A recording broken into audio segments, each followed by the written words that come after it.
नमस्कार दोस्तों, हर हर महादेव में आप सबका भाई संदन महाकाल और हमारे बड़े भैया राकेश यादव ब्रांड जी। और आप लोग के बीच में हम लोग थोड़ा रियाज कर रहे हैं गाने गाने का, और उसी गाने को लेकर हम आप लोग को सुनाने वाले हैं कुछ भोजपुरी जो कि बड़े भैया केसारी लाल यादव जी ने गाया हुआ है।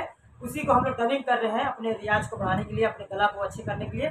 तो हम सुनाना चाहेंगे राकेश यादव जी के मुँह से, विकार मंदिर से वो गाएंगे, हम उनका बात दोहराएंगे और आप लोग सुनिएगा थोड़ा ध्यान से। कोई गलती हो तो माफ करिएगा। हर हर महादेव। हर हर महादेव। चलिए।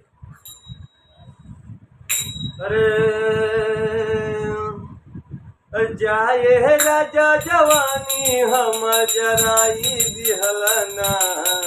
अरे जाए राजा जवानी हमर जराई दिहलना। एगो लवर खातिर हमरा के भुलाई दिहलना। एगो लवर खातिर हमरा के भुलाई दिहलना। आधी आधी रतिया लोबर बतिया करेला, वो बतिया करेला।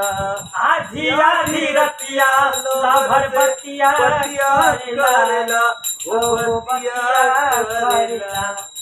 दारू के नशा में दूगो रोटियों न खाला, दूगो रोटियों न खाला। दारू के नशा में गो रोटियों न खाला, एगो रोटियों न खाला। जाए राजा कमाई कुल उड़ाई गइलना। अरे जाहे राजा कमाई कुल उड़ाइए गइलना। अरे एगो जा लवर खातिर हमरा के भुलाई दिहलना।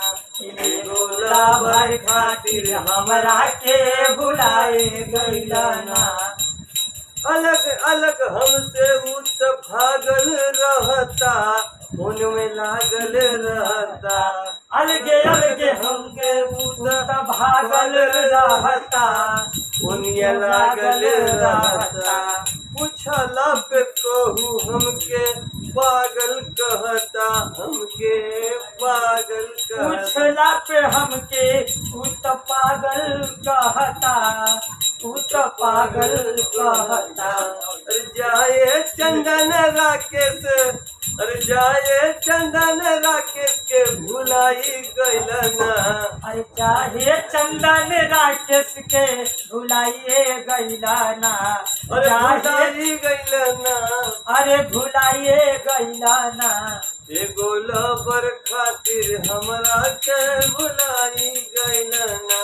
एगो लवर खातिर हमरा के भुलाए गइलना। एगो लवर खातिर हमरा के भुलाए